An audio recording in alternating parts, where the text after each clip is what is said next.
안녕하세요. 한자 끝장 김수입니다. 여러분, 요즘 산과 들이 온통 연두빛으로 물이 들어서 바라만 봐도 기분이 좋고 가슴이 설레이는 그런 계절입니다.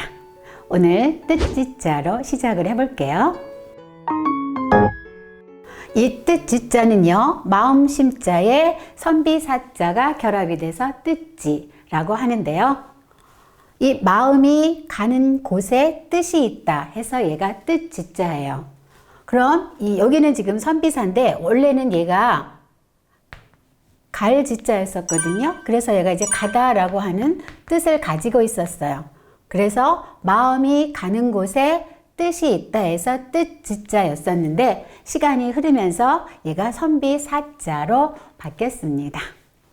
여러분, 우리는 어렸을 때 난 이 다음에 커서 대통령이 돼야지, 또는 선생님이 돼야지, 변호사가 돼야지 이러면서 자기의 꿈을 아주 크게 갖지 않습니까? 예, 저는 제가 고등학교 때였나 봐요. 하루는 국어 선생님이 칠판에다가 여기다가 이제 그 김춘수 선생님의 꽃이라고 하는 시를 써놓고 우리 보고 읽어보라고 하시면서 당신은 차창가를 바라보면서 울고 계셨거든요. 그때 저는 왠지 모르게 나는 이 다음에 커서 국어 선생님이 되어야 되겠다. 그래서 글을 쓰고 시도 써봐야 되겠다라는 생각을 막연하게 가지고 있었거든요. 어쨌든 이후에 어떻게 되었던 저는 그 뜻을 국어 선생님이 되고 싶다라는 뜻을 그냥 가슴속에 계속 가지고 있었던 것 같아요. 그래서 결국에 지금은 제가 이렇게 여러분하고 국어 선생님은 아니지만 한자를 여러분하고 영상으로 마주 대하고 있습니다. 저도 보이지 않게 마음속에 가리키는 그런 사람이 되겠다라고 하는 마음이 가는 곳에 뜻을 꼭 가지고 있었던 것 같아요. 그래서 오늘 이 자리에 서지 않았나 싶은 생각이 듭니다. 네, 저의 사설이 좀 길었는데요. 마음에 가는 곳이 뜻이 있다. 그것이 뭐다? 뜻지자다 라고 하는 말씀을 드리기 위해서 말이 길어졌습니다.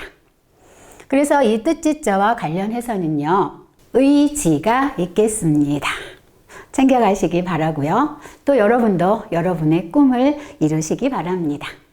이게 이제 갈지자에서 선비사자로 바뀌었다고 했는데 우리가 이렇게 기억한다는 건 사실 어렵잖아요. 그러니까 어떻게 해요? 지금은 선비의 마음에는 뜻이 있다 해서 뜻지, 이렇게 또 기억을 하시면 아주 쉽게 기억을 하실 겁니다.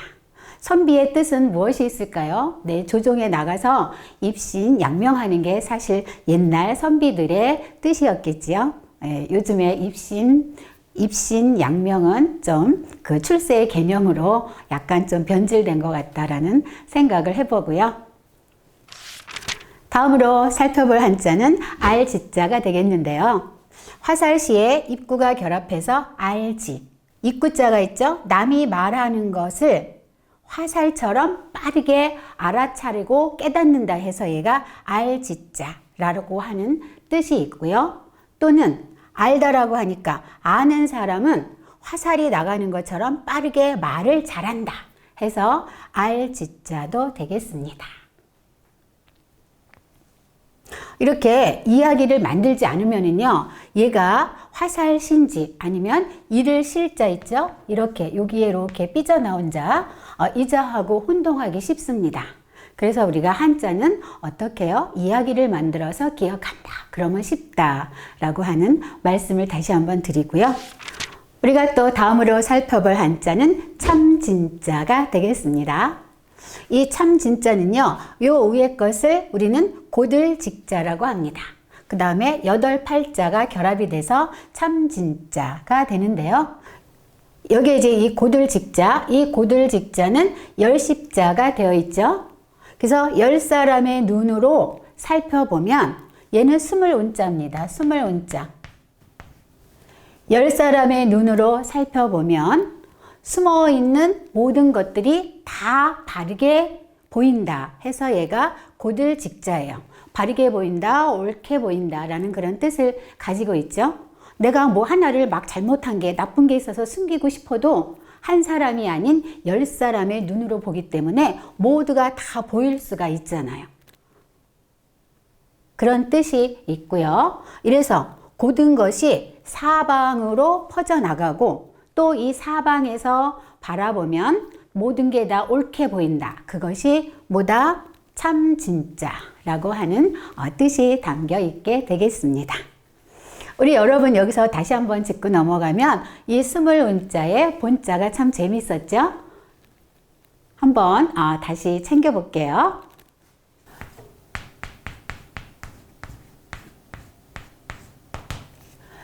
우리 훌륭한 사람 뒤에는 어떠한 숨은 조력자의 노력이 있다라고 제가 말씀을 드렸습니다. 이 한자에서는 누가 있다고요? 얘가 손톱조죠? 조선생의 공이 숨어 있다고 했습니다. 그래서 조선생 공이 크십니다. 얘는 한글의 크자와 비슷하게 생겨서 제가 크자로 읽었습니다. 여기에다가 이제 이렇게 언덕부가 결합이 돼서 스물 운자, 이게 약자라는 거 다시 한번 챙기시기 바랍니다. 이 참 진짜는요, 진가가 있고 또 진리가 있겠습니다. 우리가 다음으로 살펴볼 한자는 바탕질자가 되겠습니다. 이 바탕질자는요, 여기 이제 이게 조개패가 되고 재물을 의미하잖아요. 재물. 그래서 이 뜻은 재물은 우리 사람이 살아가는데 기본이 되는 바탕이다 라는 뜻에서 얘가 바탕질자가 되는데요. 여기는 이제 조개 패자니까 재물하고 관련이 되어 있네 라고 이해를 하시겠지만, 여기에서는 여기 왜 도끼근이 들어가 있을까 이런 생각을 하실 거잖아요. 이 도끼근자는 우리는 지금은 돈이 필요하면 은행에 가서 대출이라고 하는 거를 받지 않습니까? 근데 대출도 받기 힘들고 또 옛날에는 은행에서 이렇게 거래한다는 게 그렇게 쉬운 일은 아니었고, 또 조그만 돈을 융통했을 때 은행 갈 일도 별로 없잖아요. 그럴 때 우리 어디로 갔습니까? 지금도 가끔씩 여기저기 보면 전당포라고 하는 게 눈에 띄셨을 겁니다. 거기에 내가 뭐 어떤 것을 맡기고 좀 값이 나가는 거, 비싼 거, 예를 들면 뭐 시계가 고급이다 라고 하면 그 시계를 맡기고 일부의 돈을 빌려오지 않습니까? 그럴 때 전당포에 맡기는 그 물건을 의미하는 게 요자예요. 도끼근자 2개. 그래서 물건을 나란히 재어 놓는다 라고 하는 뜻이 잠겨 있고요. 그리하여 재물은 우리가 살아가는데 기본이다, 바탕이 된다 해서 바탕질자, 이렇게 기억하시기 바랍니다.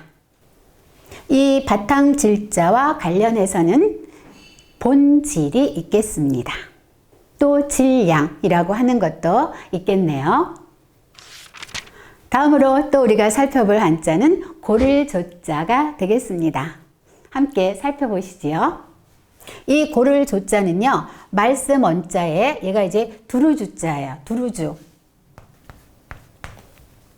이 두루주자는 여기에 쓸 용자와 입구자의 결합입니다. 여기 이제 입구자가 들어있죠. 입을 잘 사용해서 두루두루 잘 삼가한다 라는 뜻으로 얘가 두루주자가 되는데요. 여기에서 고를 주자는 얘 말씀 언이 담겨져 있잖아요. 서로 말하는 게 다 여기처럼 두루두루 자기의 말을 많은 거야. 그러다 보니까 너와 나의 의견이나 말이 잘 고르게 평행이 되질 않아요. 그래서 어떻게 해요? 말을 듣고, 말이 있죠? 네, 말을 듣고 두루두루 서로 고르게 한다라고 하는 뜻이 있어요. 그래서 이 말이라고 하는 것은 서로의 의견이 너무 격차가 심하면 잘 섞이지가 않잖아요. 그래서 가운데서 누가 어떻게 해요?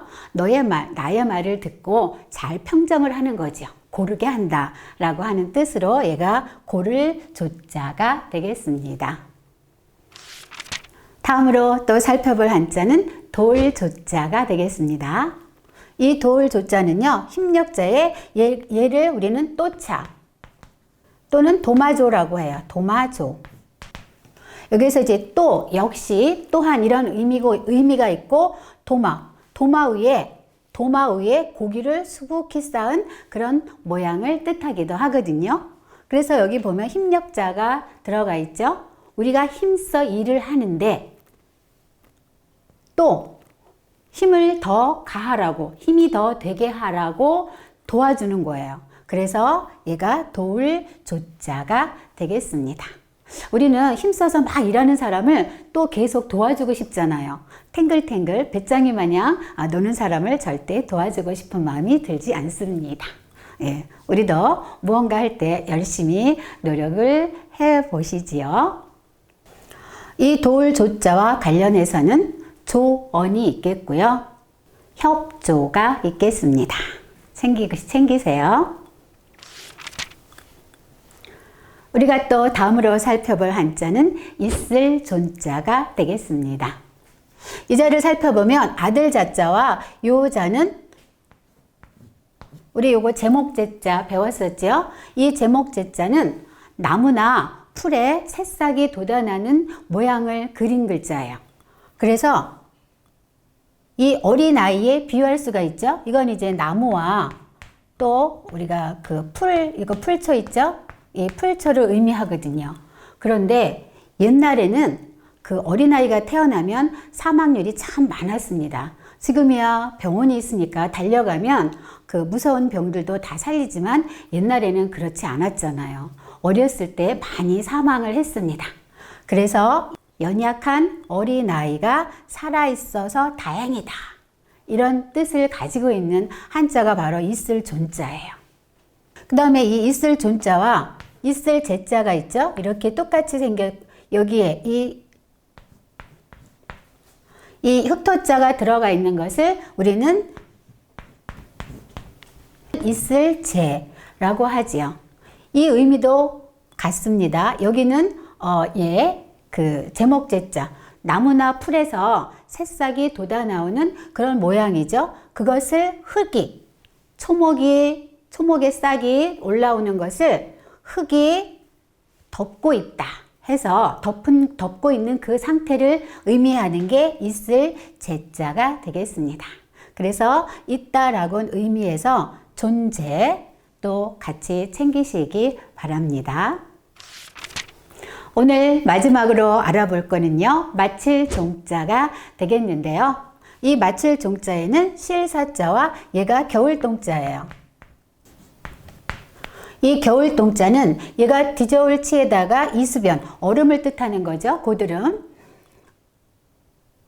뒤에 오면서 계절을 뜻하는 거죠. 뒤에 오면서 얼음이 오는 계절은 어디다? 겨울이다 해서 얘가 겨울동자예요. 이것처럼 마지막을 의미하는 게 여기에서는 실사자가 있는데요. 우리가 실에 바느질을 하려면 처음에도 매듭을 짓고 바느질을 다 하고 나서 매듭을 짓고 칼로 딱 자르지 않습니까? 이것처럼 어떠한 일에 매듭을 짓는다, 마친다 라는 뜻에서 마칠 종자가 됩니다. 계절의 마지막과 실 바느질을 해서 마무리를 해서 마친다 라고 하는 뜻이 같이 결합이 되어 있는 마칠 종자가 되겠습니다. 이 마칠 종자와 관련해서는 종료 또는 종결이 있겠습니다. 네, 오늘 저는 여러분하고 마지막으로 마칠 종자로 종결을 짓겠습니다. 여러분, 이 파릇파릇한 봄에 나가서 우리도 연두빛으로 한번 물들어 봐요. 네, 저는 다음 시간에 여러분하고 인사를 나누겠습니다. 건강하세요.